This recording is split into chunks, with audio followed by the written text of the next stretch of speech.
Okay, and as the very long-winded intro credits fades out, I welcome you all to the Geek Battle show here on the Extreme Improv Xstreamed YouTube channel, as well as the Geek Battle YouTube channel, as well as all of the Geek Battle and Extreme Improv social media channels. So, audience, make sure you smash that subscribe button with both fists. And with that, this is a second Geek Battle show. Oh my god, I can hear an echo of myself. It's the second Geek Battle show within the same week. Anyone got any idea where that's coming from? Great start. Okay, no worries, Tim. Great start, great start. It's so weird that there's that phenomenon where if you can hear yourself on like a second time delay, you just completely lose your ability to talk anymore. But yeah, it's such a weird thing, but it's very accurate as well. I think it's your brain thinking, am I slowing down? Yeah, it's like, well, there's something. I know that I can't hack it either way. But, guys, this is a second Geek Battle in the week. We had a Geek Battle last night, and I don't think any of you guys were on it, were you? No, I was doing some geeky of my own. Wow. It always sounds like a euphemism when you put it like that, Dave. Always. Right. Just use your imagination. Okay, but anyway, so... we're going to talk about a bunch of stuff. Since last night's show, guys, I've had a chance to see the Marvels. So, I don't know if any of you guys have seen it. I'll be able to give you my impressions. I'll be able to give you my review, my non-spoiler review, if we don't want to get into spoilers and stuff.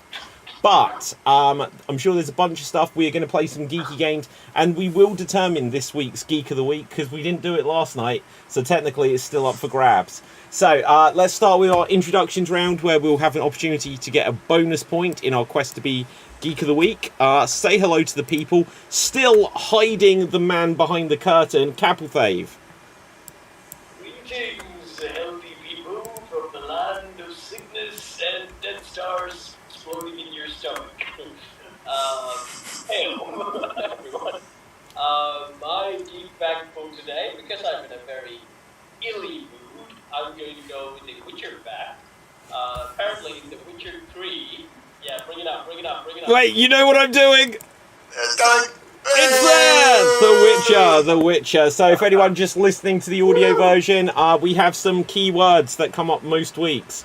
And whenever they come up, we must acknowledge them. Now, we've only gone as far as The Witcher. It hasn't gone full you-know-who. So, Capelthave, do continue.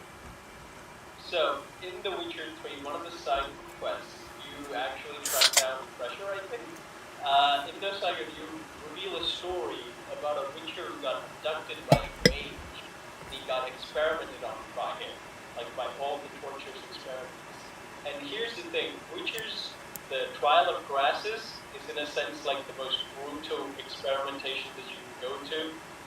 Way more than like even the Spartans experiment for Halo. There's a beautiful scenario they put it in the Netflix Nightmare of the Wolf movie. There's like how you turn them into witchers, like it's gruesome, it's horrible. So because they go through this tremendous tortures, they have a really high pain tolerance, and they can withstand any poisons, toxins, and all those weird experiments afterward. That's why they were able to fight monsters and curses and stuff like that. So this mage found Witcher, abducted him, and they did all these weird experiments on him, and basically turned him into an unrecognizable being with just like flesh and muscles, and not his skin and everything melted away, and also made him possessed by a demon. And at the end of the day, he was just a mad Witcher, still continuing because he still has his body functions and he just won't die because he keeps healing from mortal injuries. And the demons also corrupt his mind. He's keep guarding this place under the Novigrad. He can still fight, so whoever goes in there will get killed. And he's just endlessly living this torment. And when you go as Geralt of Rivia, you're finally able to fight this guy, and he can't really say anything. He's like, there's no good, no evil, there's only pain. And he will still fight you, but at the end of the day, you can kill him and relieve him from his misery. That is my illy geek fact. Okay, Cap. That detailed explanation to a room of people that have never experienced The Witcher, for that you've earned your bonus point. Also, Cap. I say, I hope whatever is making you feel ill is also you're getting better from. Because I hope that's Better. Yeah. The Mad Witcher who's like experimented on but still healing enough to survive. Yeah, Cap. Like, I could hear you just fine, but if you were a tiny bit louder, it wouldn't hurt either. Just as a heads up. Oh my God, it's Gerald! Gerald! Has a mustache. Okay. Yeah. Oh, you mustache! Well, you got to run. Right, yeah. Well, hang on. We didn't discuss this. Is this a November thing? I thought we all agreed we would grow a mustache. Or was that just me? I technically do have a mustache along with a beard. I can throw it on, but I have to shave. Yeah, I have a mustache, just not on my face. So what can we say? Now, anyway, right, Gerald, we're not far into this. Prepare your geek fact of the week. But Tim, say hello to the people and give us your geek fact of the week. Hello to the people from Providence, Rhode Island.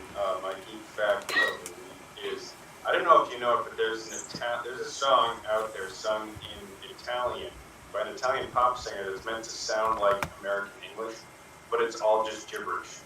And What? It came out in 1972, and the artist is Adriano Celentano. Probably murdered that name, but the title is Present Colin and Sinine Kiusol.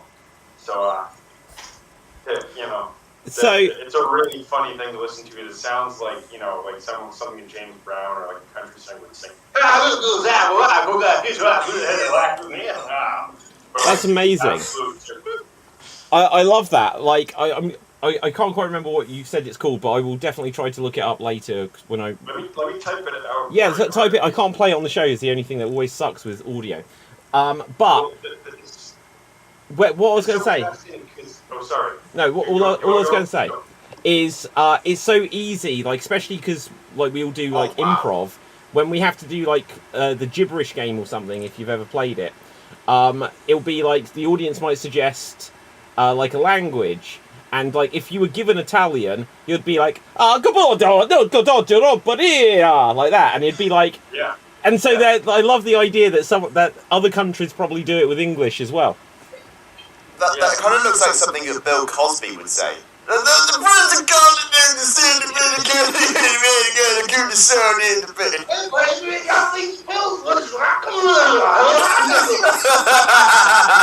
at that point, we all started doing Bill Cosby impressions. Right? Yeah. Yeah. It's also like when you think about it, Americans generally make a lot of sound, which is an attempt at English as well. So it's weird how this happens. So, with that, Dave, you're going to give us your best French, I believe. Oui, bien sûr. Bonsoir tout le monde. Je m'appelle Dave MC. J'habite en Paris, France. And I'm going to speak English for the rest of the day. Do you know, I could totally believe that you could actually speak some French there, but I know it was all gibberish. I know, right? I'm an actor, that's what I do. Like a chameleon, So, yeah, I'm Dave MC in Paris, France, and my geek fact, short and sweet a little bit. So we know about secret characters in video games, they're unlockables, but now they're mostly DLC characters that you buy later on, such as like Mortal Kombat, have the likes of Omni-Man and Homelander. But before you had to actually work hard to unlock games, which I found out today when I played Lord of the Rings: The Two Towers, almost finished the entire game until there was a secret level that unlocked where you play as Isildur fighting Saruman at the end of the game. What? What? When you say Lord, is that like the old PS2 game? Yeah, it's the GameCube version. Oh my god, I've got that game somewhere. Yeah, it's right behind me.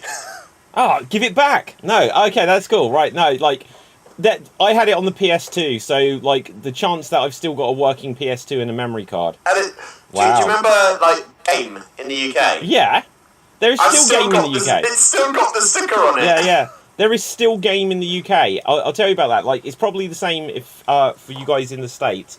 Like Capafave, I know this is going to sound like a completely ignorant question, but do you have like specialist video game stores in Sri Lanka? Specialist video game Well, just a shop that like just sells video games.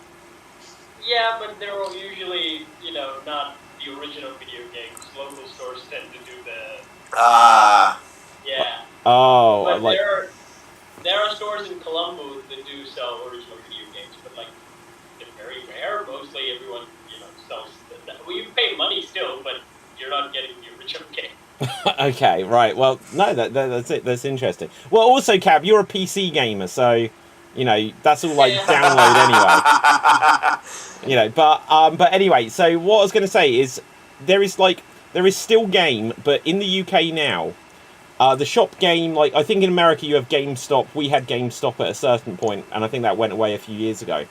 But nowadays, game is like you'll go into like a sports shop, or you'll go into like a I guess I can't even remember the name of these shops, like John Lewis or something, and there'll be a game inside it, just in like tucked in a corner.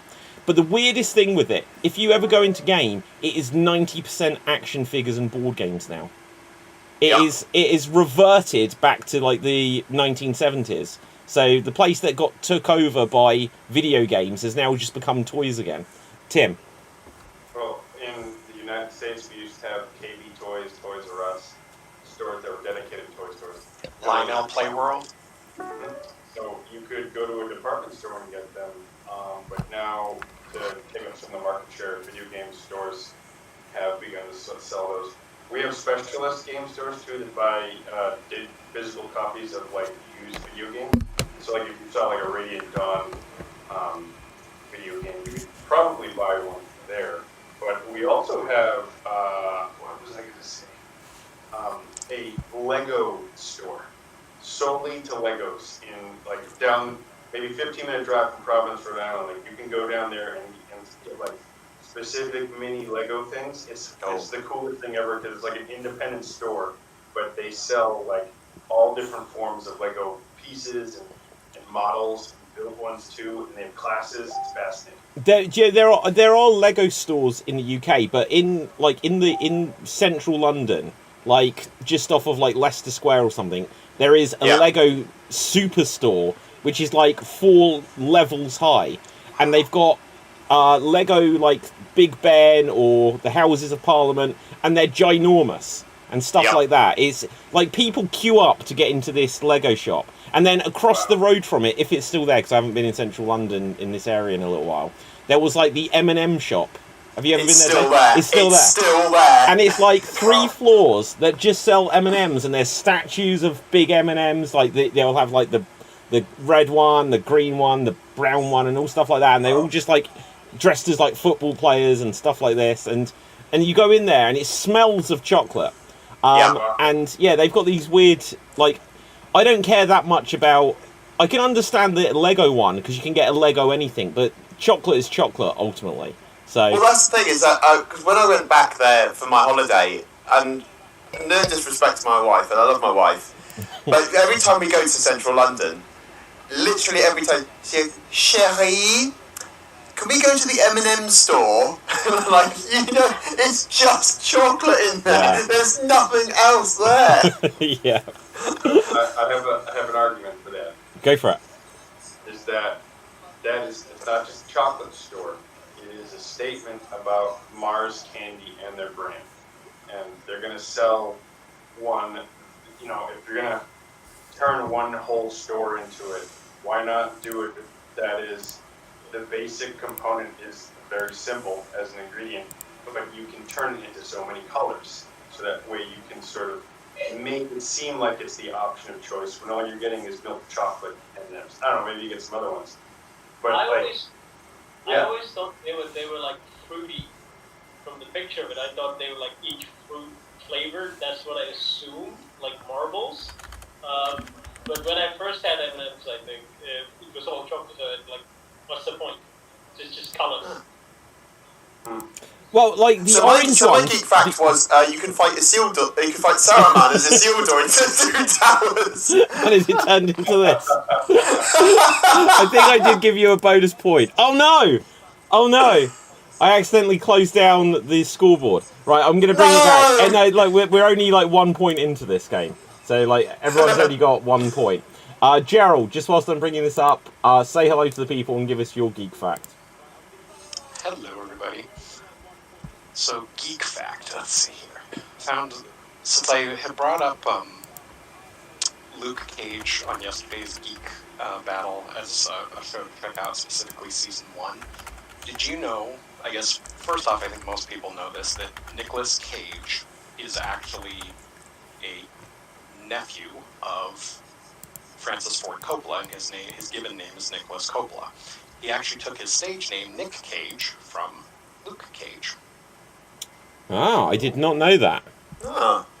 I've given you a bonus point for that. I'm gonna cross over into the world of Slam Jam for 1 second, and I'm gonna add on to that fact.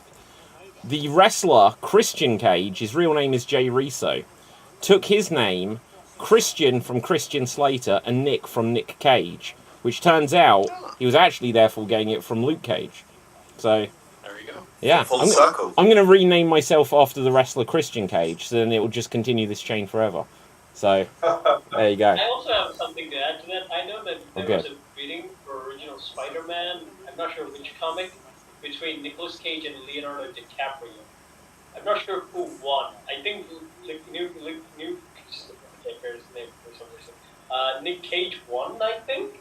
But they mentioned there was a bidding war again for a Spider-Man comic between Leonardo DiCaprio and Nick Cage.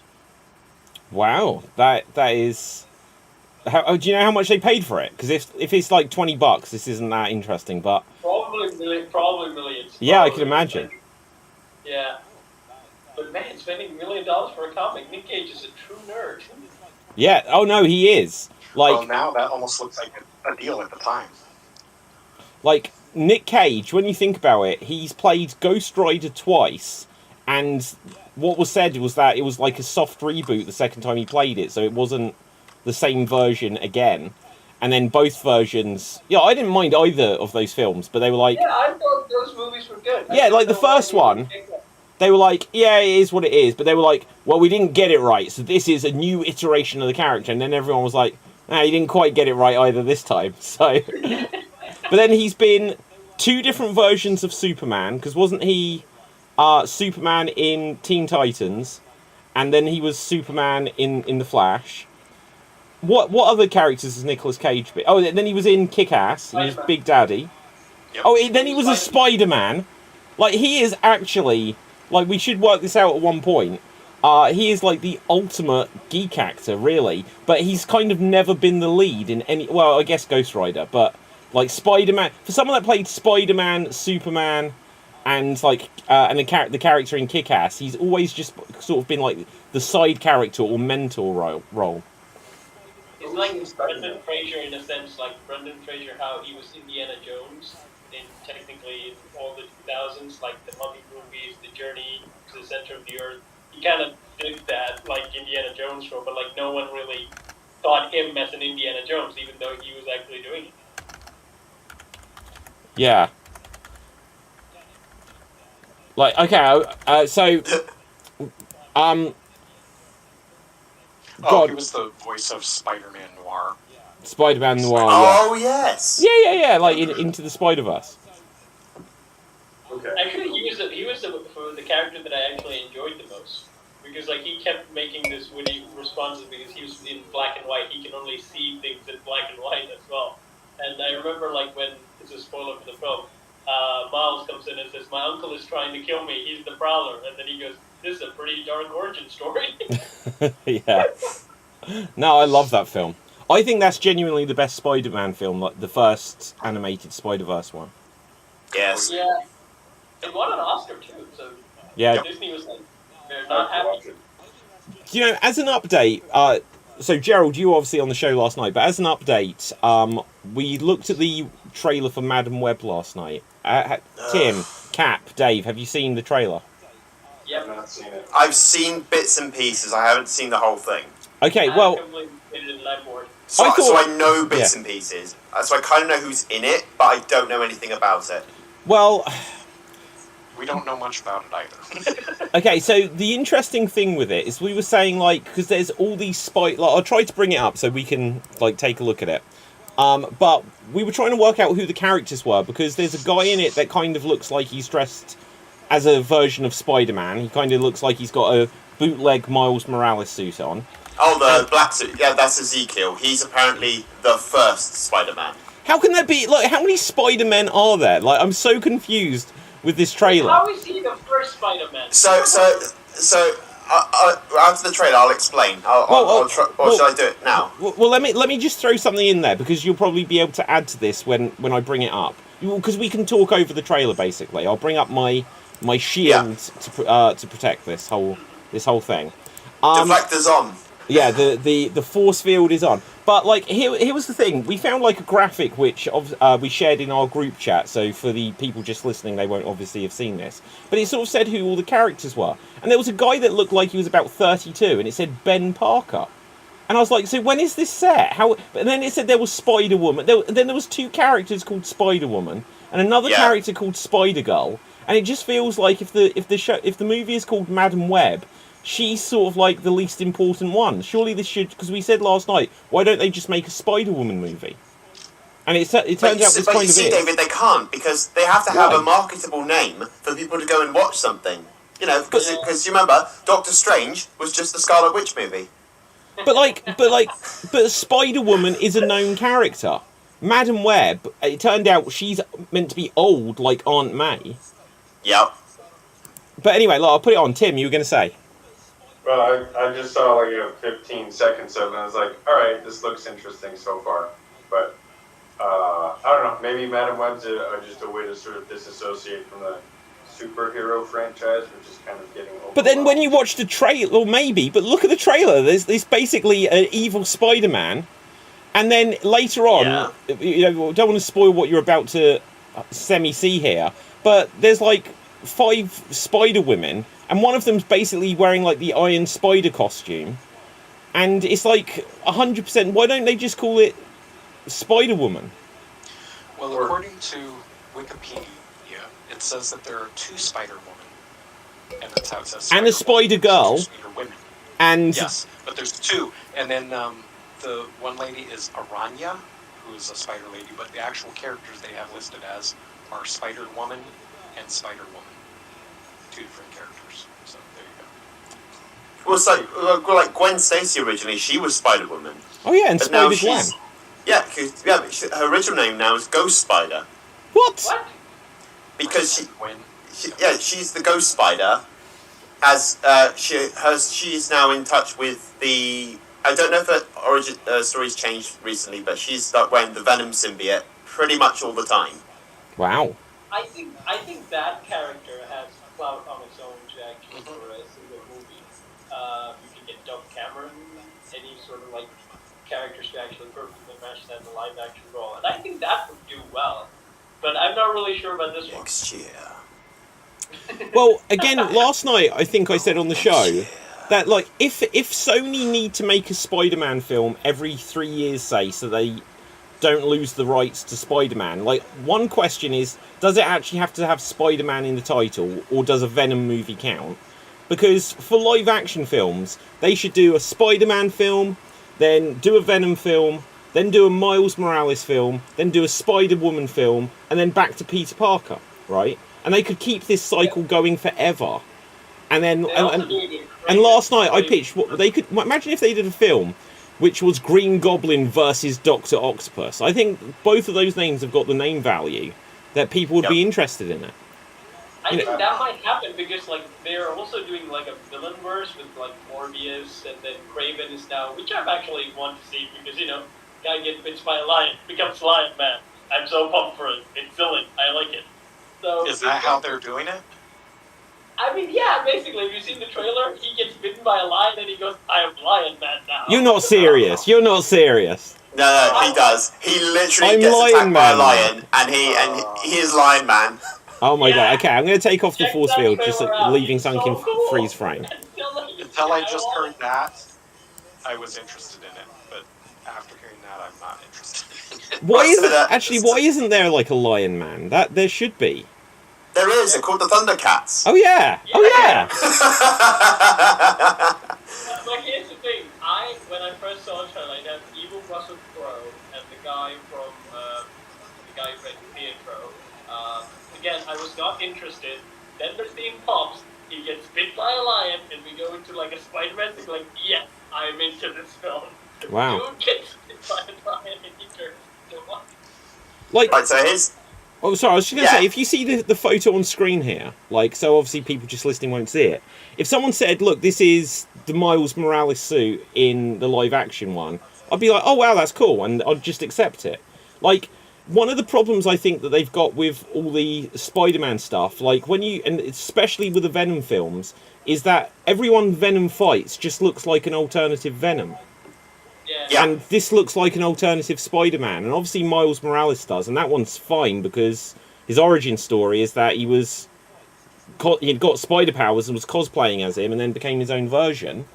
But they can't have everyone like this. The thing it reminds me of most, and I'm going to go slightly off topic here, if you've ever played the Sonic the Hedgehog games, they had Sonic, and then they had Tails, and then they had Knuckles, and then they introduced Shadow the Hedgehog, and all of them are exactly the same design as Sonic, but with different directions of the spikes.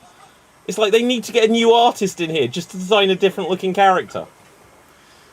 If it ain't broke, don't fix it. Well, so I was going to say, the thing with Ezekiel, so him saying that he was the first Spider-Man, he's trying to tell that he had an argument in the comics with Peter, basically saying, are you sure it was the radioactive spider that gave you your powers?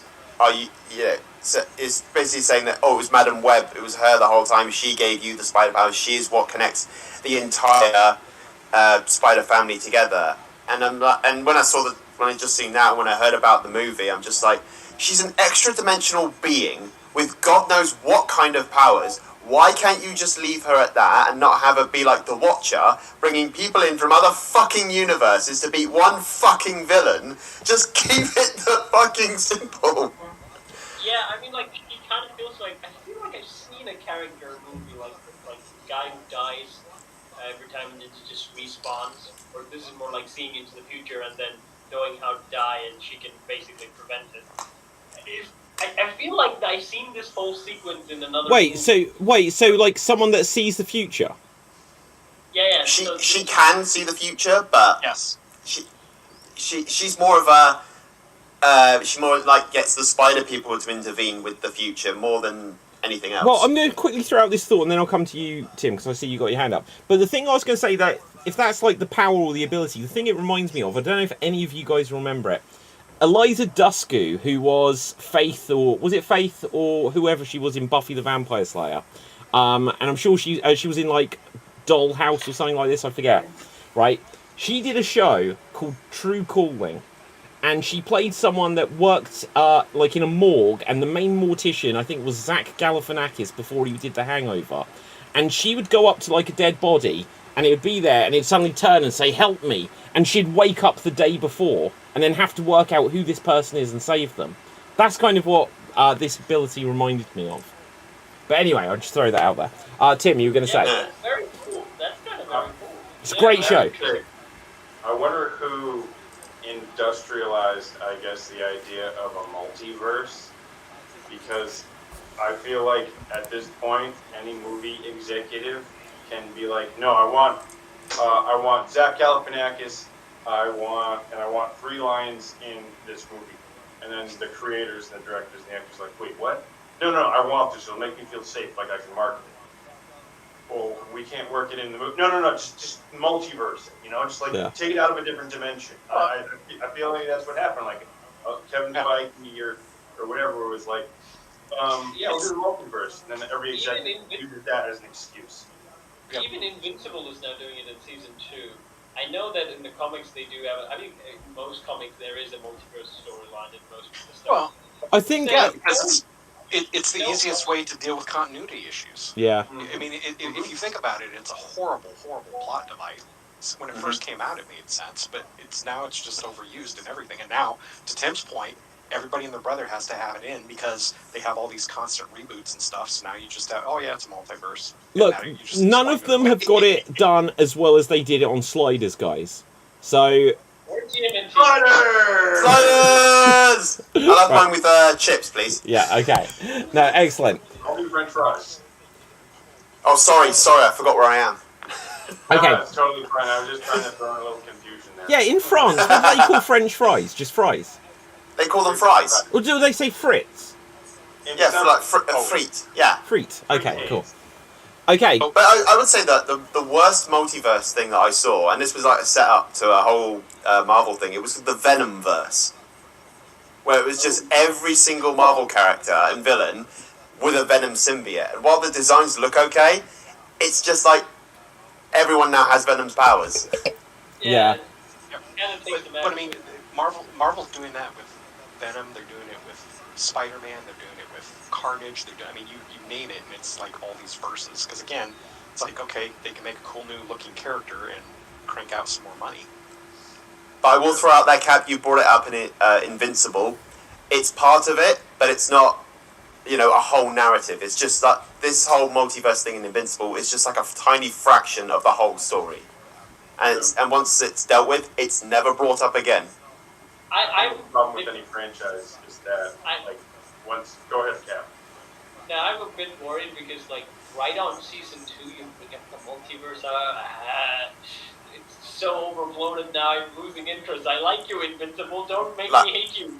I will say that there's non-spoiler warning that it's okay, Cap. There is no that once this multiverse stuff is done, it's done. It's never brought up again. I think the multiverse is kind of never going to go away now, because I think genuinely because it's kind of been happening even before they called it the multiverse. When they had the Terminator that ignored Terminator 3 and 4 and 5, and when they had when they were gonna do Alien, directed by the guy that did District 9. And it was just going to follow on from Alien 2, and it was going to have Michael Biehn not get killed, and it would ignore Alien 3, and Halloween that ignored Halloween 2 and 3 and stuff like this. It's just like, we're talking about and like a couple of weeks ago, how we were talking about the branching timelines in Zelda, whether they actually use the term multiverse or not. These things are going to keep happening, where they're going to make a bad film, or make 2 bad films, and they're going to be like, shit, let's just go back, and we'll ignore these 2, and there'll be a branch that goes off, and this is just a pure sequel to that one. And that is never going to go away now. And if you think of it, it's almost exactly like fan fiction. You have all these people that create their own sort of worlds and stuff based on a certain mythos, and now it's gotten to the point where it's basically how movies and stuff are being made. Yeah, I mean, even, what was it? They said, when Jason Momoa played Conan, was it Jason Momoa played Conan? Yeah. Or who did, or was it, what did The Rock play? He played Hercules, right?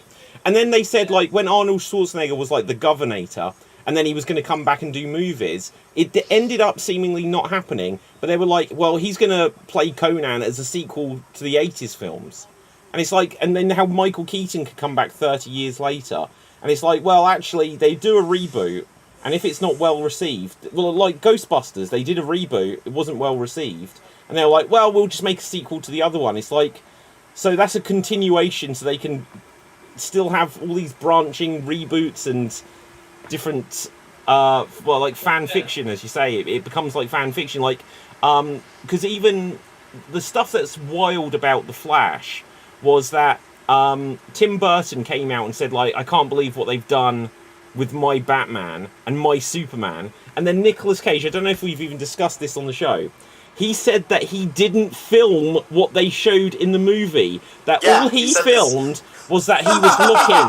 The instruction he got, the direction was, he's seeing a world die before him. And that would be that look he gave, which is oh, what's going on here? And they would well, we're just going to make him fight the giant spider from the version with that Kevin Smith was working on. And he never filmed it. I would have loved it, though, if he did that face he did in Face Off, just as the priest. You're seeing the world's dying. Nicolas Cage in Face Off has the best facial expressions of anything. Because when he's high on drugs, and he's like, I'm going to take your face off like this. I love that movie. I absolutely love it. And apparently they're doing a sequel to it, right? Did you remember that from 2 years ago? A year or 2 ago, they said they were making a sequel to Face Off. And it's how? But anyway. Face off 2, face back on. Yeah, exactly. They just kill the same thing, but it's deep fake. Yeah. But here's the thing about Conan I want to say, that I watched the Arnold movies. I read so much of Conan stories. I love Conan stories. And everyone likes the Arnold films. I didn't like the Arnold films. Jason Momoa films was not great either, but they were relatively kind of okay for me when capping the tone and stuff, but again, it's the 80s and things. But my problem is, with Conan O'Brien, Conan the Barbarian. That would be a different movie. Conan O'Brien. The Barbarian. Yeah, Conan O'Brien, the Barbarian. Before late night TV, a TV show host fights for freedom and justice after commercial breaks.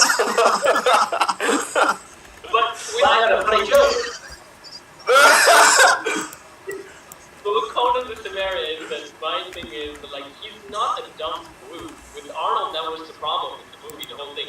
He barely spoke, and, like, if you read the books, there's, like, a lot of good quotes of him, like, spitting out philosophy and stuff like that. Amazon was going to actually do a TV show based on it after the Lord of the Rings came out. It was announced, but they cancelled it because it was toxic masculinity or something like that. Understandable, but that's the Conan world. But if you watch, like, the Primal, I want, like, the guy who did that when they took Dark Stars, I guess they say. The guy who did that, if he does, like, an animated version of Conan, it'll be much of a hit as Invincible or any animated stuff that will happen. Like, that series would sell.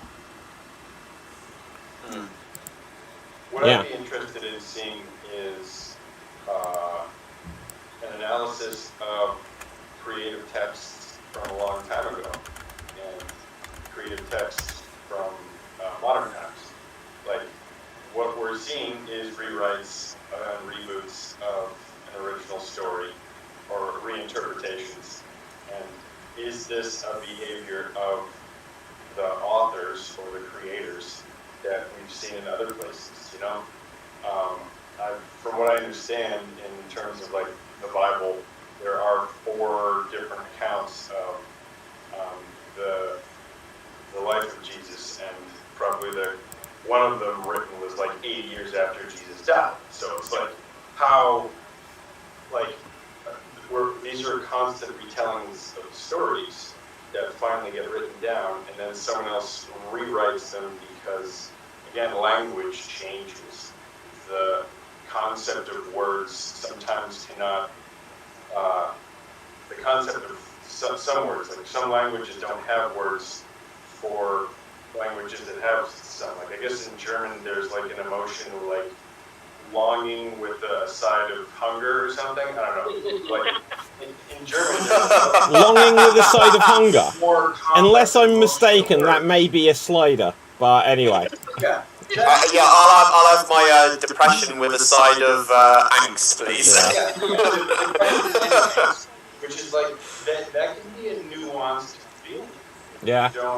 You know, and being able to have that word sometimes can speak of freedom that others do not necessarily realize that they have. Even your experience itself is dictated and guided. And, you know, like going back to interpreting what a written creative piece is, we're seeing that right now in many different places. And often it's probably an executive being like, oh, multiverse, man. Speaking of which, if I can just interject, this is probably long since past its, like, I've waited too long to bring this up. But I asked the image generator to give us Conan O'Brien the Barbarian, and that's what it came up with. Yeah, so that's Conan O'Brien the Barbarian. Wait a minute. This doesn't work because Conan O'Brien does not frown like that.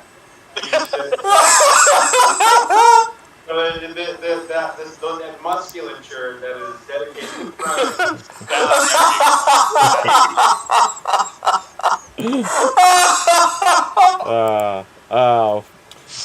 The joys of AI. I had to mute myself, I was too funny. Yeah. Like, whoever named him, everyone thought, like, someone's gonna, like, why does that name sound familiar? Oh, yes, Conan the Barbarian. No, Conan O'Brien. Yeah. He actually went to high school next to my town. Oh wow. Conan O'Brien grew up in Brookline, Massachusetts. I was next door. Wow. So Tim, I think like what you were talking about too, it goes back to before people really started writing stuff down, the oral tradition of like epic poems and stuff.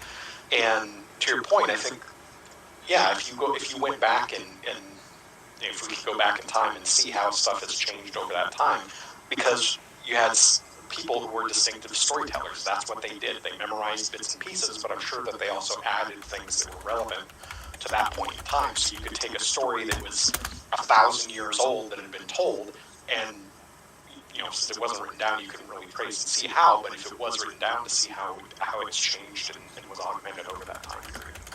But if I would say, I was going to say, well, I wouldn't want to do that because you have expectations. Like imagine you went to like Socrates, for example. You say, oh, he's a great philosopher. He came up with these great debates. He said these wise words. But then you go back in time and you see he was actually drunk off his arse and just talking bollocks. Wow. I was like, where's Socrates? Who? Oh, you mean him at the front? Yeah. I was always the one,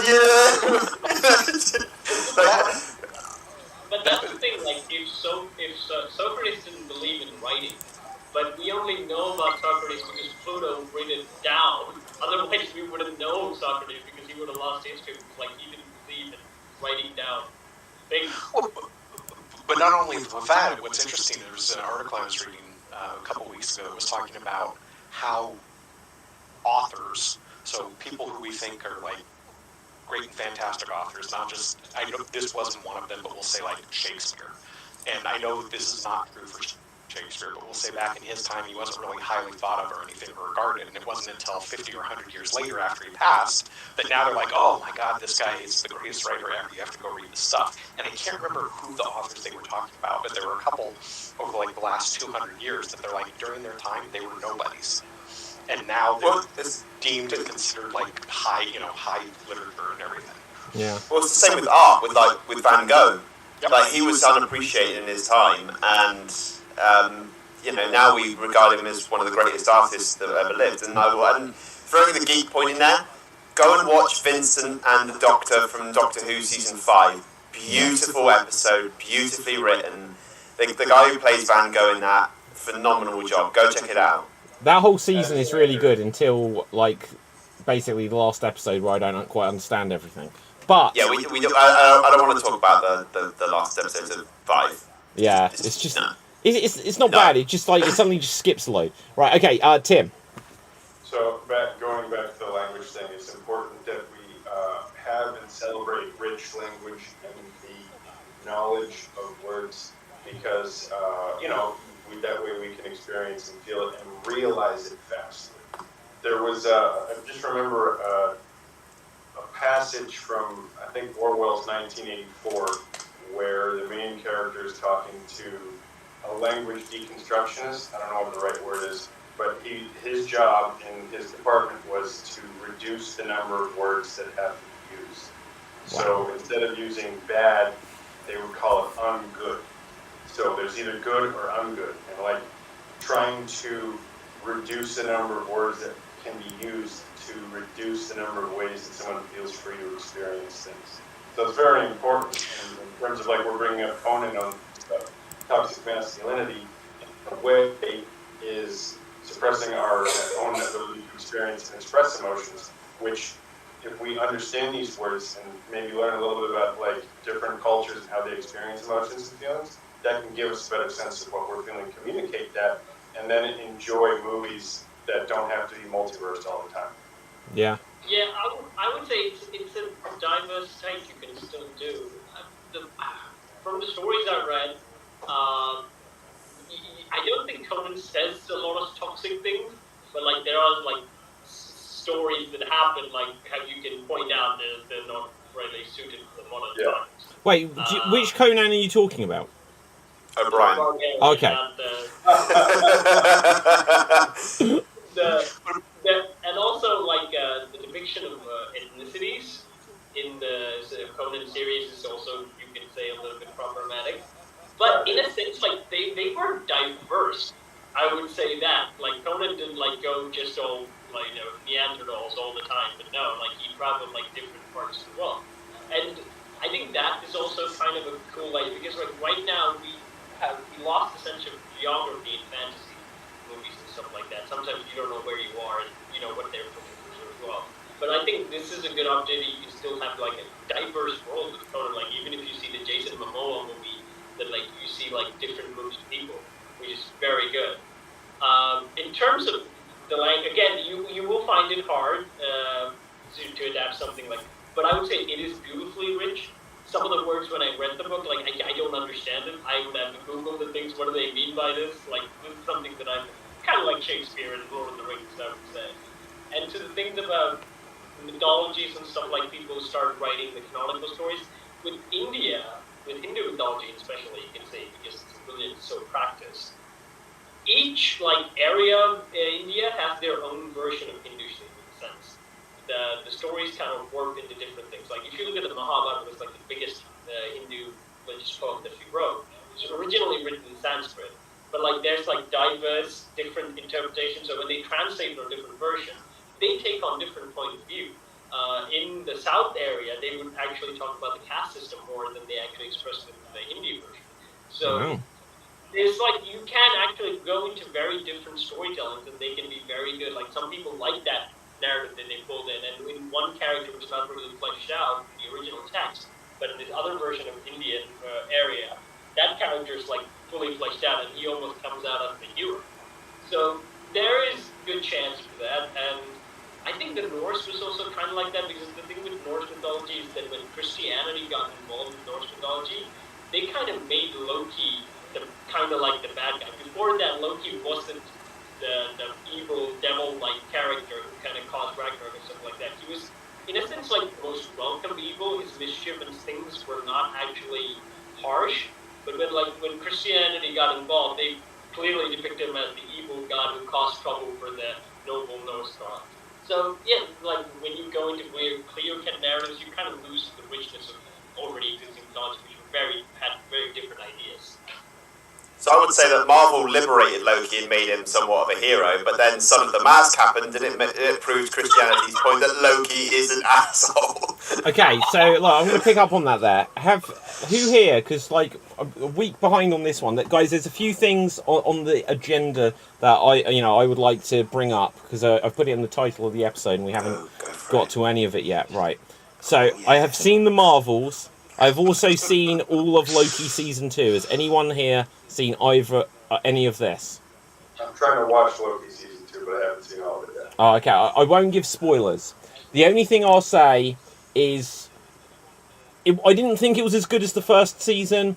I thought it was better than some of the other recent Marvel. I thought it was better than Secret Invasion and She-Hulk. I still don't understand what Moon Knight was about, if I'm completely honest. It was alright, but I felt it wasn't as good as the first one. I won't give too many spoilers for that. Guys, has anyone here seen the Marvels? No. Okay, so, true to my word, my expectation going in, I will avoid major spoilers, but as a heads up, it's not, there aren't really anything majorly to spoil from seeing this film. Kind of what you can imagine might happen is exactly what happens. So, I don't know, I'll be a little bit vague, but my expectation going in was that they're saying that it's not doing well at the box office, and people say it's not a great film and all that. Because my expectation was low, I actually quite enjoyed it. My expectation was low, it didn't blow my mind, it's kind of a bit forgettable in certain ways, but it was good, it was fun. There was a section in it, which I won't say what happens in it, which I thought was particularly fun, but there is the aspect to it where one of the things I'd heard about it is that they cut a lot of this film down, and within the first 20 minutes of watching it, I was like, it feels like this is a previously on segment, because it is rushing through stuff so much. It feels like there are whole scenes missing in the story. There's stuff that makes next to no sense. If you haven't watched and again, this is no real spoiler, but if you don't know who the character Monica Rambeau is because you didn't watch WandaVision, or that you watched WandaVision 2 years ago and forgot about it, it doesn't do a good job giving you a clue who the hell she is. It has something to introduce you to who Ms. Marvel is. But again, if you haven't watched that show, you're going to be in a lot of trouble to understand what you're watching. You'll kind of get it, but because the main concept they go for what the story is about is one that they don't explain very well, you just have to sit there and, like, either you know the MCU really, really well, and you'll probably be okay. I think I know the MCU really, really well, but I'll still be sitting there trying to make mental notes to catch up on certain ideas. But you kind of just have to enjoy that they come out with some funny lines. It's much more of a comedy than the first one was. And that's not a bad thing. The only thing which I'll say is, if this was Captain Marvel 2 and they renamed it The Marvels, this should have actually just been renamed Ms. Marvel the movie. To me, it's her movie. And Captain Marvel, again, this is not a massive spoiler. I don't really know what her storyline is in it. She kind of, there is purpose to her being there, but not a lot. And I don't know if that's because they cut stuff. So it's fun.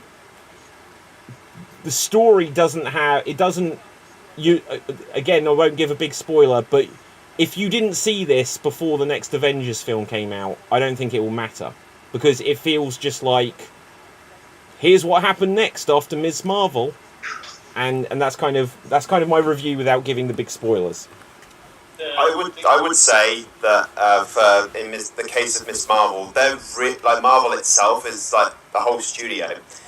They're really trying to push Ms. Marvel as a character, and they've been trying this for actually since their first run. With Captain Marvel as well, the Marvels in general, they're trying to push these characters forward to make them marketable.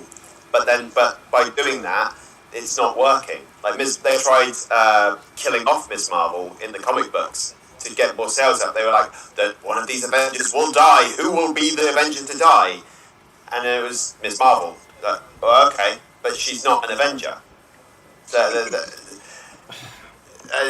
Well, I get what you're saying, but at the same point, like, I really won't go and watch it because the Marvels do not interest me.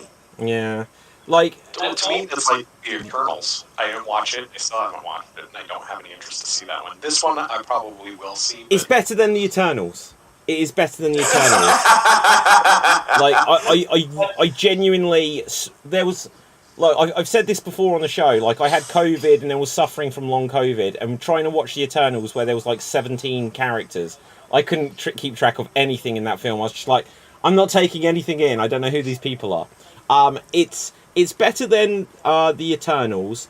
I would say I didn't like necessarily. I like perhaps the characters in Thor or Ant-Man more than I like the characters in this. But it was kind of a better movie than Thor: Love and Thunder and Quantumania.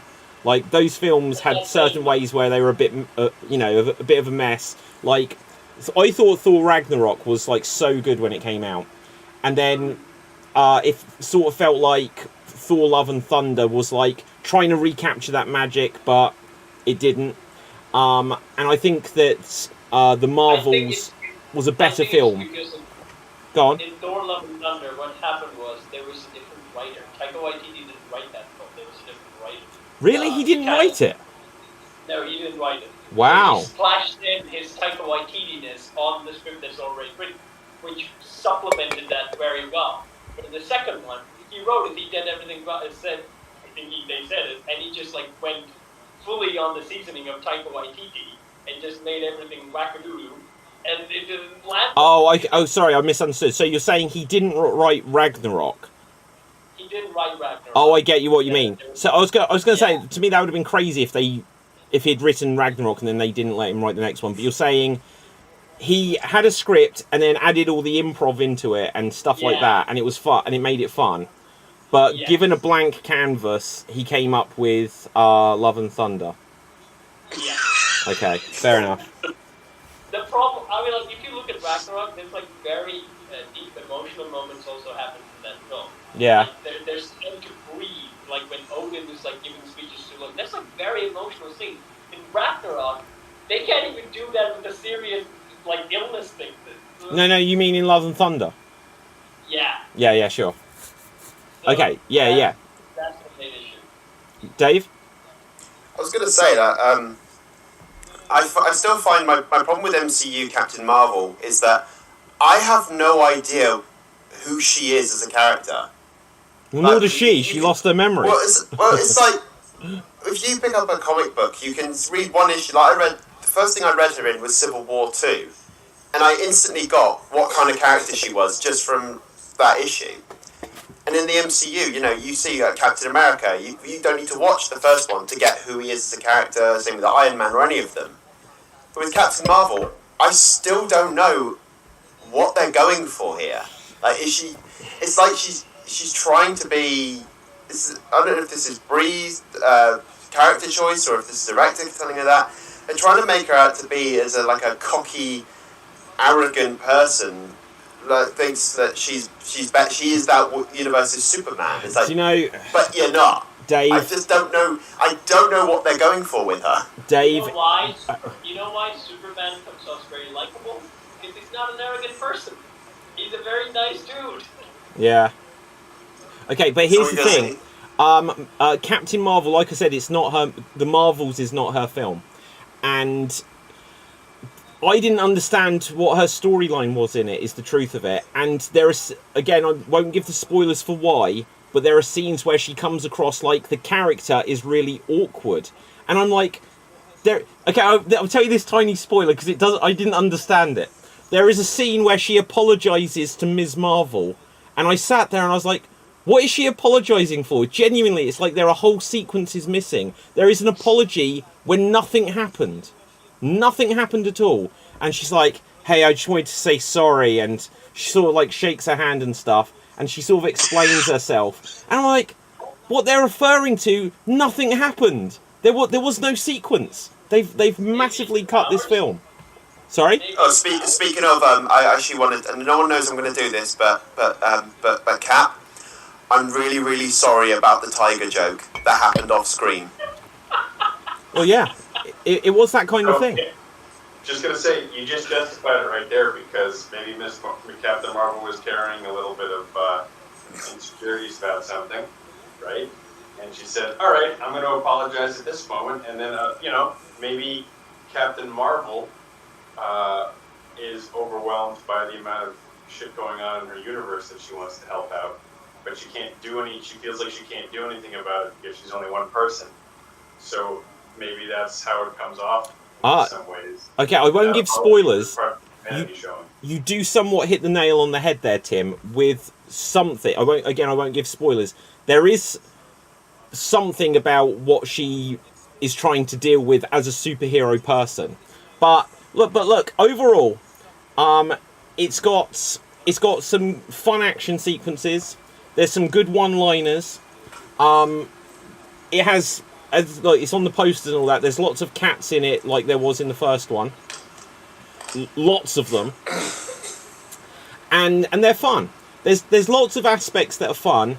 It feels like there's stuff that was cut out, and also it feels like you can skip it. So, like, do you remember like Ant-Man and the Wasp?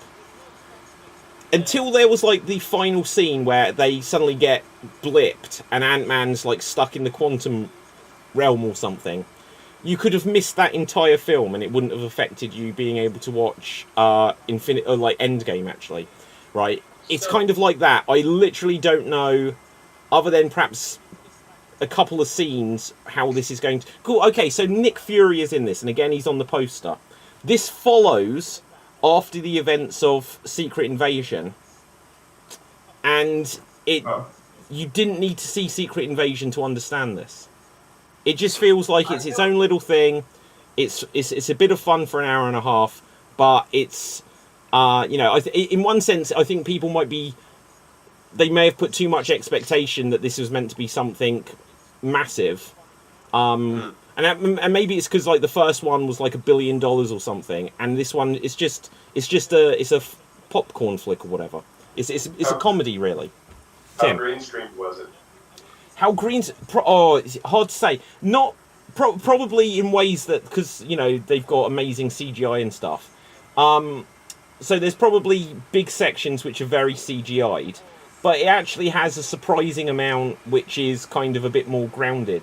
So yeah, hard to say on that one.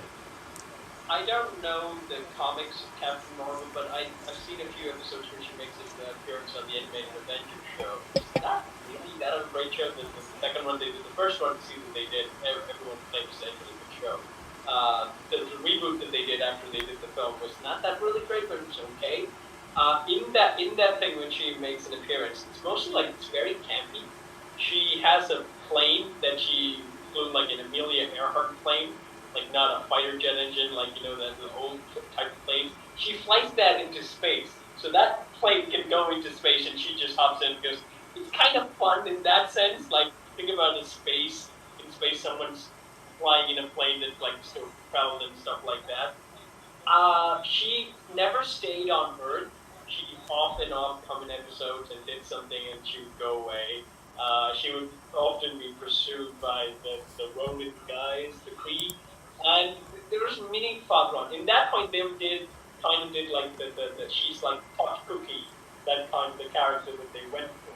But she was like not trying to like I'm the most powerful or anything arrogant like that. I think Marvel shot themselves in the foot when they actually started off saying, like Kevin Feige kept saying, like she's the most powerful character in the MCU now, and they were trying to create this rivalry with Thor. They basically didn't have good chemistry on screen. They both don't like each other in the other sense. But it did not going to go well because like they're both very different characters. Even though Ragnarok Thor got a lot of candy, but still, I don't think that will work. They should bring instead of if you want to bring a better rivalry, you should go with something better. I think Thor's rivalry is best with Thor. That's not me. That's the misses. But here's the thing, with Loki, I saw a YouTube thing that they did, which I really liked, is that Loki breaks away from the TVA and comes visits Thor. And he's like really sad and miserable. And that sequence, they just did it on YouTube, was so meaningful and so heart-touching to watch. I was like, if they did stuff like this in Loki, I would gladly watch. Do you know, okay, so something I will say on that, Cap, is, and again, was this something like a what was it? Was it animated? Was it like... It was like a stop-motion comic sort of thing. Okay, right, so... No, I saw her in the animated thing, so 2D that's in the Avengers cartoons. Okay, so like, here's the thing. The problem with Loki, Season 2, and the problem with the Marvels that I just saw, and a problem with so many of the MCU films, basically since they first did the Avengers films, is that they have, like, these characters having threats where they could call in help of the other Avengers. And they never do. Like, I won't give the spoiler for the Marvels, but it comes up at every point, I'm sure. Like, when you're watching Secret Invasion, and it's just like Nick Fury with his 0 powers and his gun, and you're like, why don't you just call, you know, everyone? Where is Doctor Strange to help you, and Thor, right? And Captain Marvel, because she's your best friend, right? Where is everyone? Even in this, so Captain Marvel has got the most power out of anyone, so arguably, does she need anyone's help? And they have to come up with reasons for why, if you've got a character that is that overpowered, what the threat can be. But at a certain point, it's like, oh, this person's going to do this thing and it's going to threaten the world. Or this other planet of people are going to be threatened, whoever it is.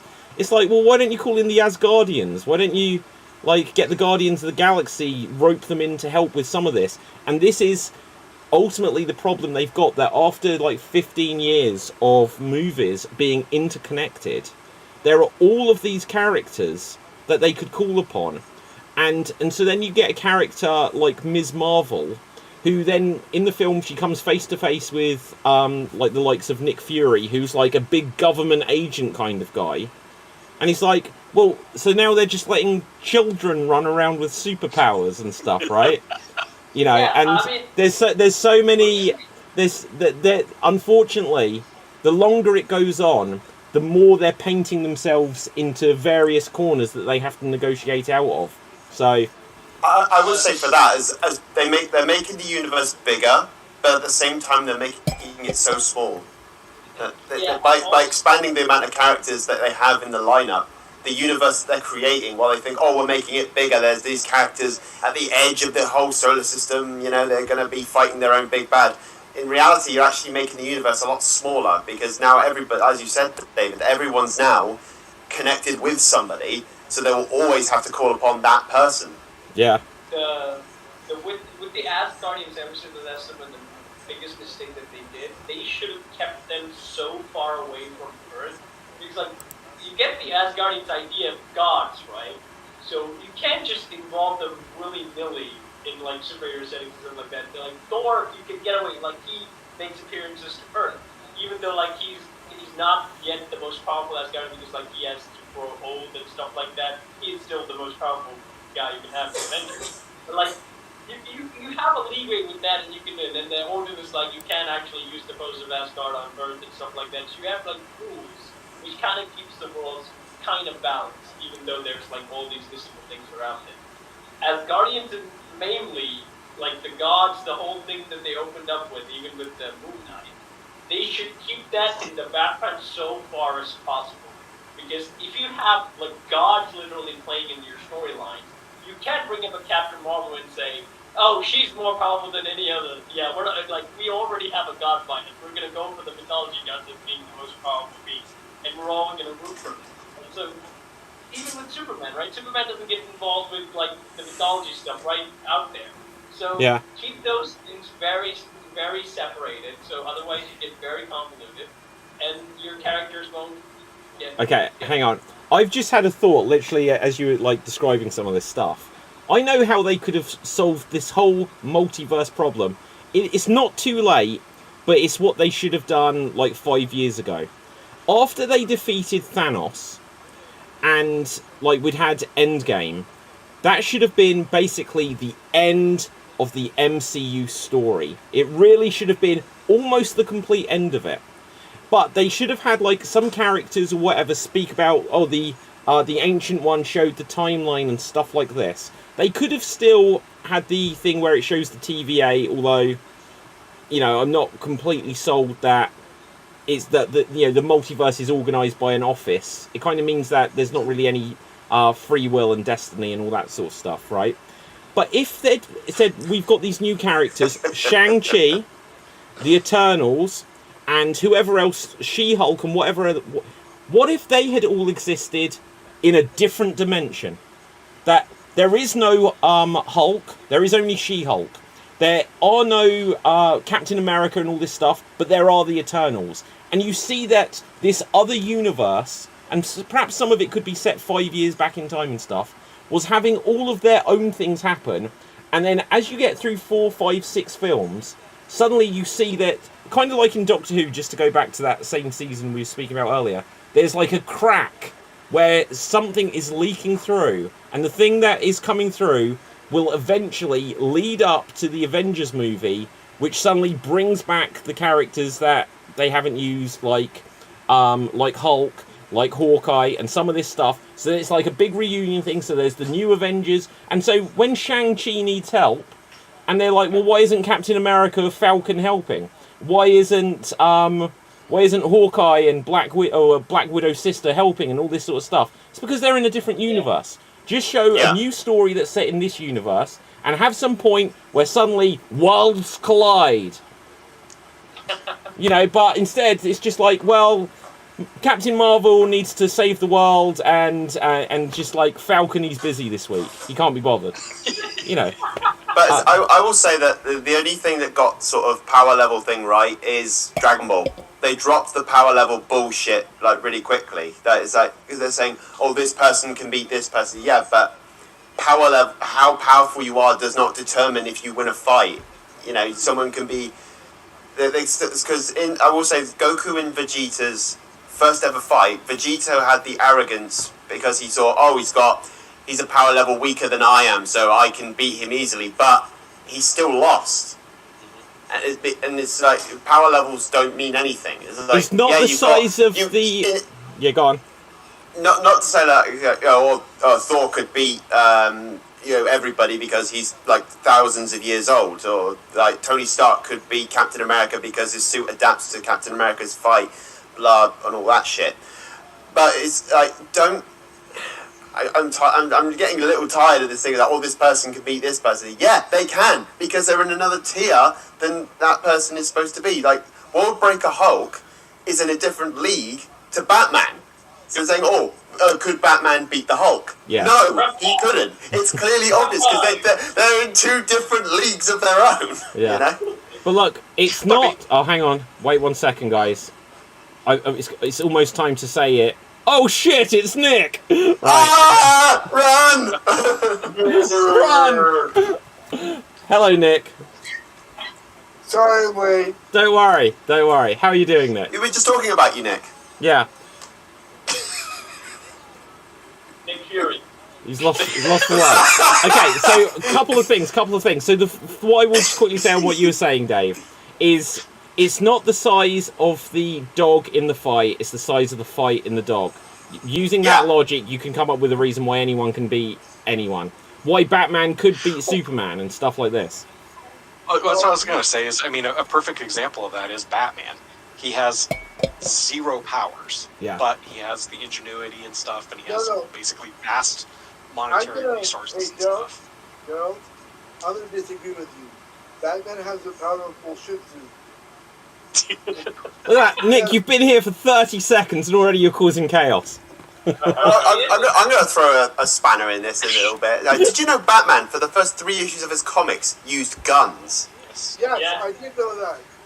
I found that out recently. Like, what? No, Batman doesn't use guns! I loved it in Batman vs Superman where he just shot a guy. I was like, yeah, Batman, now you get it.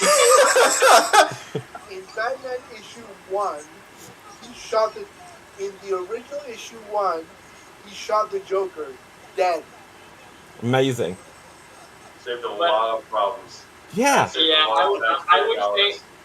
I would say characters, there is a reason why they evolved and they stayed in a certain version, because everyone's like, yeah, I'm okay with this, but I don't think I'll be okay with that. I think, like, it's more important to make Batman the moral thing of Justice League more than make any other superheroes. I think that's how they did it in the series as well. Maybe. But it's like, I would say Batman is I'm not going to say the whole he could beat everybody, because Batman can't beat everybody. No, he can't beat anybody. He has the contingencies against every single member of the Justice League, but still he had to go through prep time, and even then, there's no guarantee that his contingency plans are going to work. There's a countdown that they did, like every interaction between Batman and Superman in a fight. Like, Batman hasn't won a lot of it. Batman won a few. Like, I think I counted the stat one time on Geek Battle. I don't remember right now. But all the altercation, Batman doesn't come out on top. Again, it's very difficult for a normal guy to beat Superman.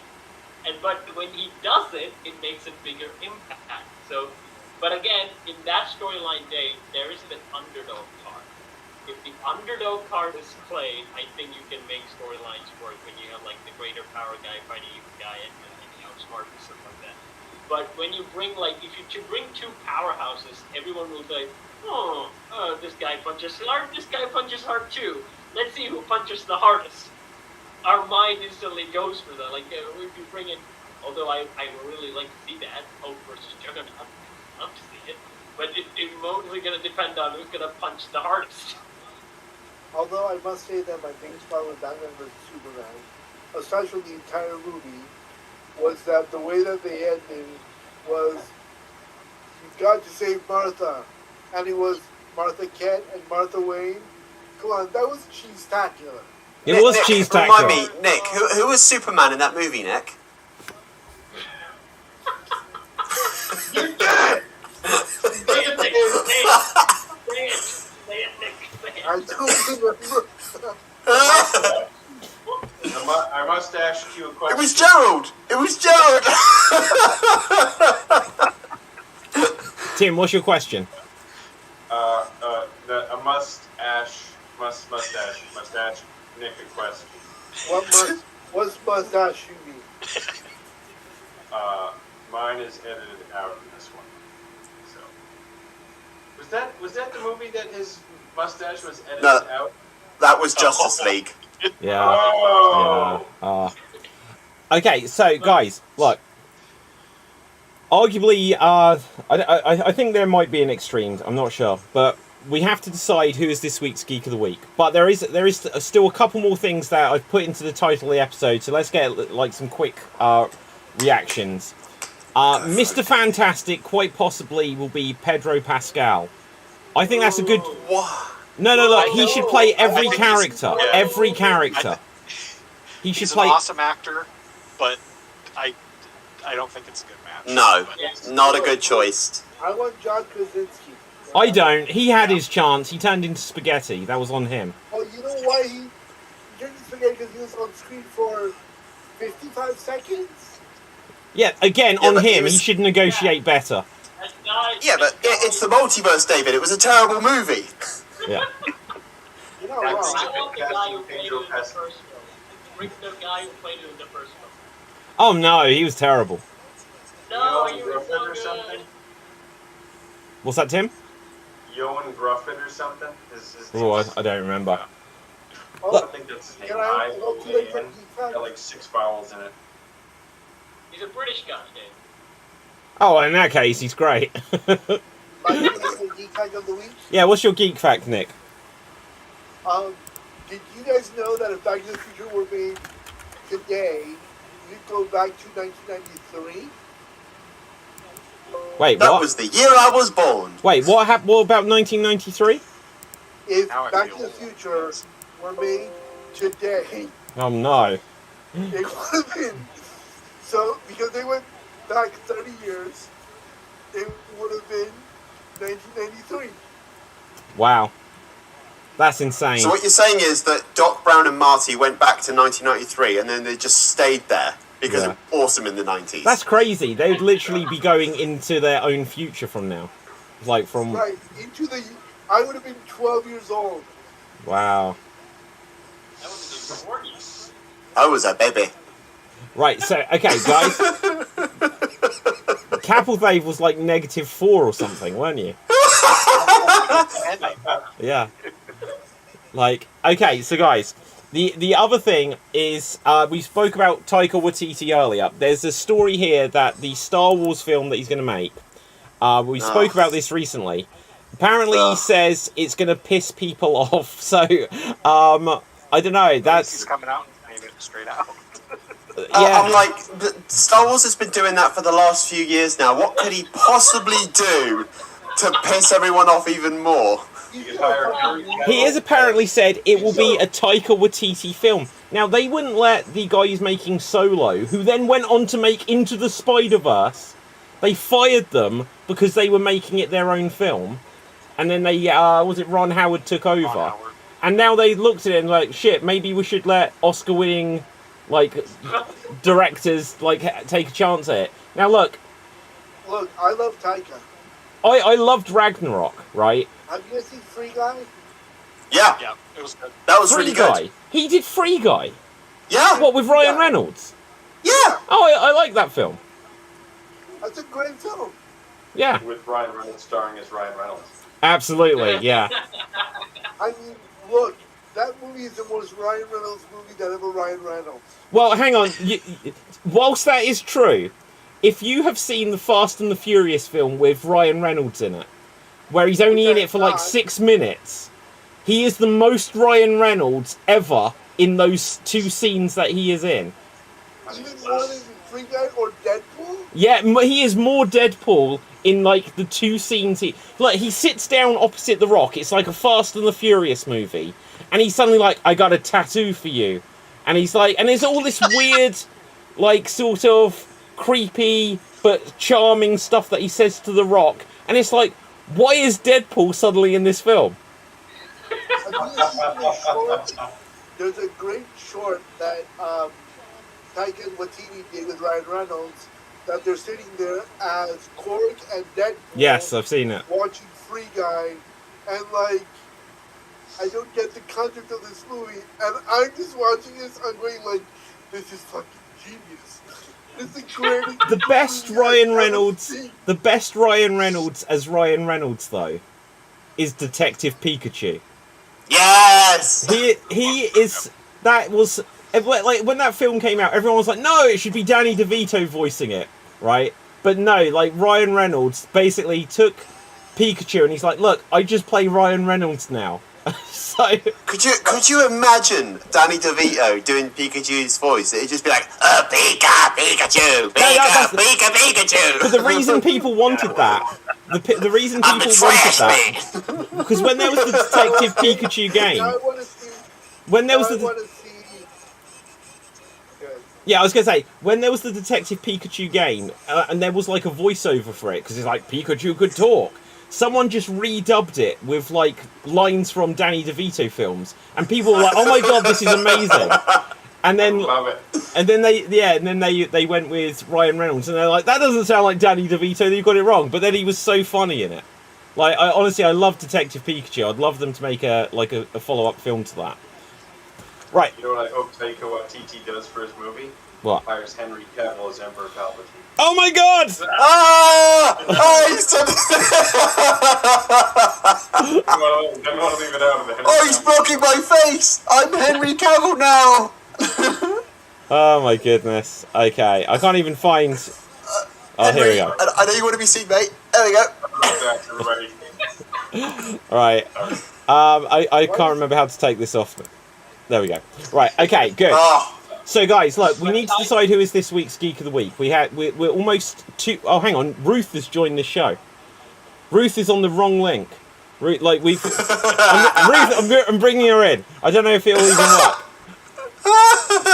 Ruth, are you there? hello, Ruth Curtis. Are you there? I'm here. Ruth, you are totally in the realm of Geek Battle right now. So I gather. Yeah, so this isn't even Zoom. This yeah, you like it's still gonna take us 5 minutes just because like Nick showed up and there was chaos, you know, and so now like we're a couple of minutes behind. But Ruth, So what am I now? Am I Loki? Am I an agent of chaos on this show? I've no idea. Right, Ruth, you're officially on the scoreboard though. Right, we're gonna go on to like our finale game. So what we're gonna do is like I'm gonna cut this down. I'm gonna give each of you 30 seconds to ask me yes/no questions to work out a film, okay? And then we'll do it this way because we're going to be here for the next 15 minutes. So I'll give you each 30 seconds, okay? And then you can only ask me yes or no questions, and you have to work out what the film is. So look, it's all gone yellow for Ruth. Right, Tim, do you want a film? Do you want a character? Do you want a TV show? What would you like? Wait, so do we ask questions, create a film for you, and give it a title? No. You ask yes or no questions, and then you try to work out what it is. That sounds like a better game than what we got. Look, we're doing my game. Right, okay. I'll do a film. Okay. Ask me yes/no questions. I'm going to give you 30 seconds, and then I'll hand it over. Go. Alright, is the movie before 2000? No. Is it after 2000? Yes. Is it after 2010? Yes. Is it sci-fi? No. Is it fantasy? No. Is it thriller? No. Does it have Anthony, it's got an actor with Anthony in his name? I would have no idea. Not that I'm aware of. Does it take place in Boston? I don't think so. No. No, I know where it takes place. It doesn't take place there. Oh, that is time. Capithave, handing over to you. Go. Is it animated? No. Is it a drama? Sort of, yeah. Is it horror drama? Horror, no. Did it win an Oscar? Maybe. It may have been nominated. Is it one of those docu movies? No. Does it have Oscar-winning actor starring in it? Maybe. Or definitely nominated. Dave, handing over to you. Yes, questions. Thinking about.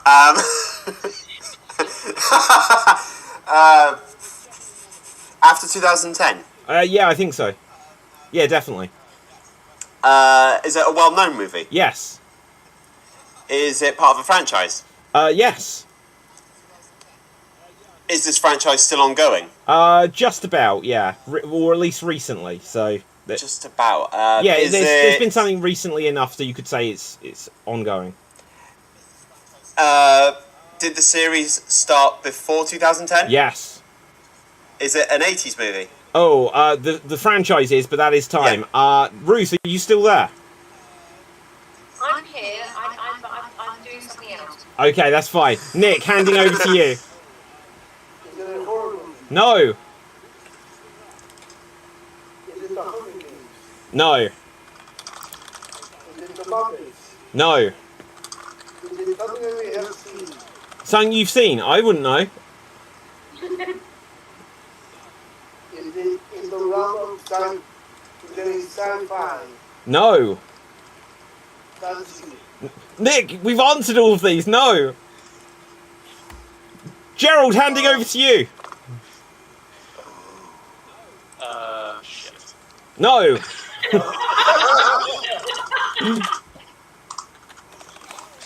Does it take place in the bathroom? Does it have superheroes? No. Is it modern day? Yes. Is it male lead? Yes. And that is time. I think no one got it, guys. No one got it. It was Creed. It was Creed. Oh. I see them. Yeah, there we go. Right, okay. Okay, very quick. Cap, what would you like? Cap, what would you like? Cap, what would you like? What? Cartoon show? Oh, let me find one. Let's see. I'm looking for one. Stop rushing me. Right, okay, this is a very specific request. Okay, Disgusting amount Cap. okay, and Cap will save. Go. Is it a TV show? Yes. Is it Nickelodeon? No. Cartoon Network? No. Disney? Yes. Is it based off a Disney movie? No, not unless there was a movie of this, but not that I know of. Does it have animals? Yeah. Does it have talking animals? Yeah.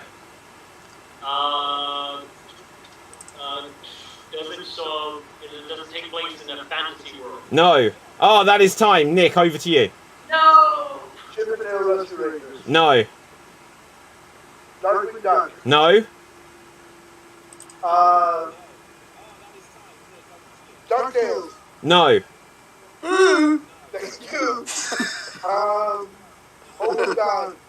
No. Gargoyles? No. Bambi? Dumbo? Little Mermaid? No. Gerald, handing over to you. DuckTales. DuckTales, no.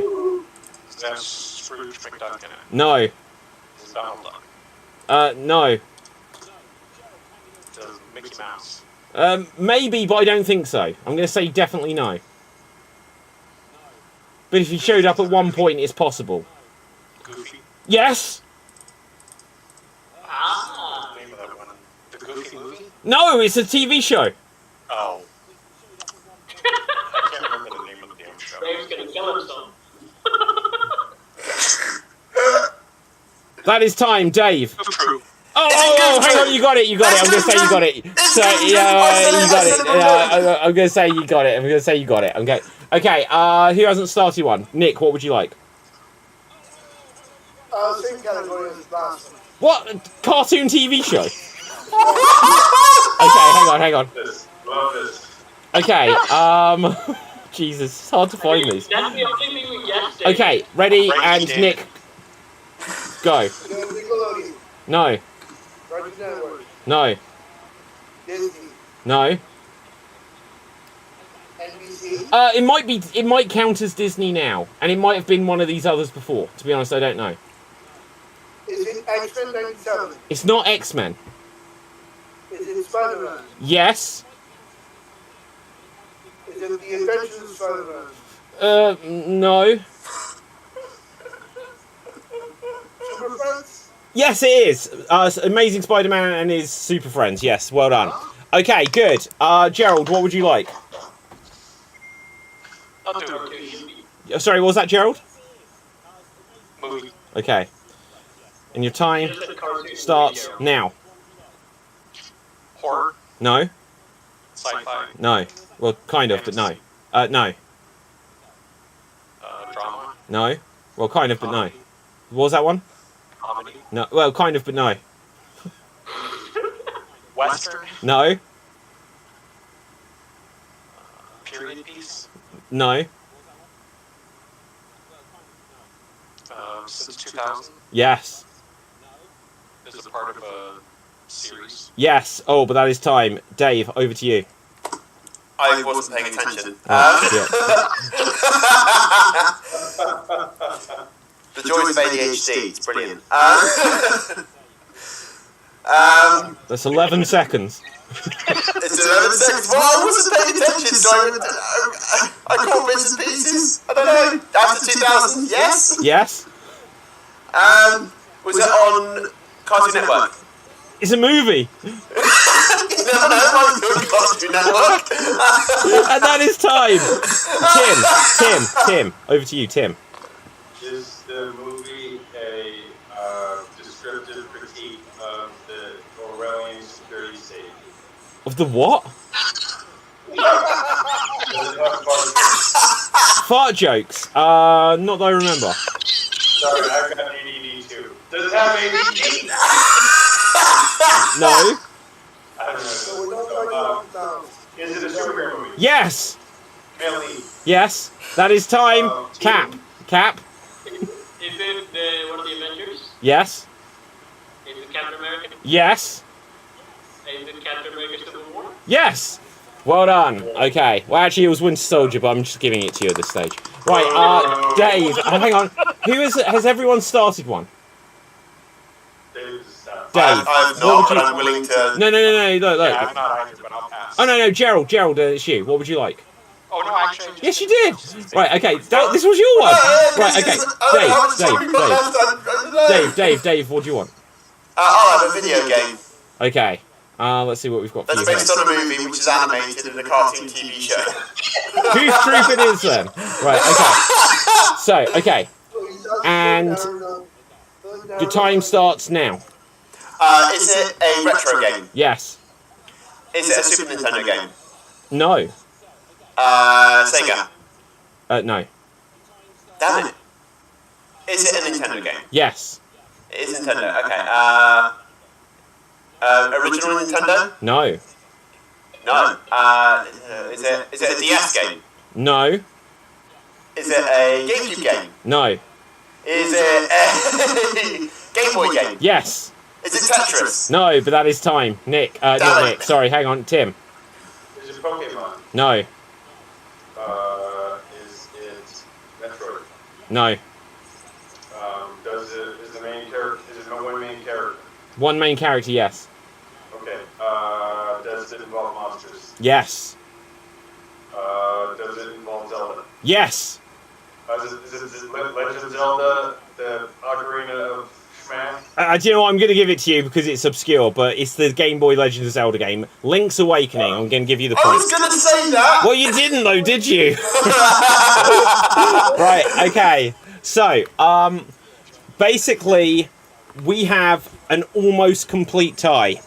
Gerald, Tim, Capelthave, and Nick each have 2 points. Dave, you have 1. Right? Wait, what? Yeah, you've got 1 point. Right, somehow, I don't even know how. Oh, that means I suck. Oh, That's no, what it I is. didn't mean you had 1. Right, I meant that you had 1. Right, so, unfortunately, Dave, you are frozen out of this, but I'm going to ask one final question. Whoever gets it will then be this week's Geek of the Week. Right. Let's see here. Let's ask ChatGPT for one. Okay, I'm going to trust that this is correct, because I'd have no way of knowing. In the comic books, what is the name of the high school that Peter Parker attends? Nick. Oh, incorrect answer. Anyone else? Anyone else? New York City High School? No. Oh shit, I thought someone would get this. Right, Tim. Fordham Academy. No. Okay, I'm going to go to a different question. Okay. Someone's typing very hard. Yeah, someone is looking this answer up. I'm frozen out of this. It doesn't matter what I do, does it? Well, I'm not bloody telling you. I'm out of the game. It doesn't matter. okay. What is the name? What the hell? Right, okay. Right. Name the symbiote offspring of Venom that bonds with Eddie Brock's estranged wife. And if someone can tell me her name. Cap, you were first. Carnage. No. No. Gerald. Scream. What? Scream. Yes, is the correct answer. So, Gerald, congratulations. You are this week's Geek of the Week. So, there we go. And let's... I've been robbed. You can all shut. Came in like 15 minutes to the end. You can all shut up. Okay, very quickly, because we're massively behind the times here. Poor Ruth. I'm going to bring Ruth back. Ruth, we could see you now. You were yellow for so long. Right, okay. So, Tim, where can the people find you? You can find me on Instagram with the handle right down here, and in Warwick, Rhode Island, doing some improv. Okay. Cap, where can the people find you? You can find me on some days where I sing, I dance, I throw myself in a bucket, and I throw up in a bucket because I'm sick. There's a video about Godzilla vs. Kong. I made an observation about it, so go check that out. And you can also find me here on numerous shows. Okay, Dave, where can the people find you? You can find me on my Instagram at DaveMC903 as written below, or you can check out my YouTube channel, DaveMC, where I am frozen out of every game that I play. Right, okay. Ruth, you gave the best contribution of everyone here. Look, we're going to hop over to Xstreamed in a second, but get the plug in. Where can the people find you, our guest of the week? I'm on Twitter at Ruth. Amazing. Nick, where can the people find you? Usually in a Starbucks. But on the internet and stab on Twitter right there. Okay. Fantastic stuff. Gerald, our Geek of the Week, where can the people find you? Instagram at Gerald Geek, and then also on Geek Battle and sometimes on comedy. Okay. Right, my name is David Pastansky. You can find me on Facebook, Instagram, and Twitter at David Pastansky. Oh, God, I really miss David Pastansky. Right, with that, from me, from everyone else, stay safe. Always stay extremed. Yeah, I've got like the Pepsi Cherry. We're not sponsored by them.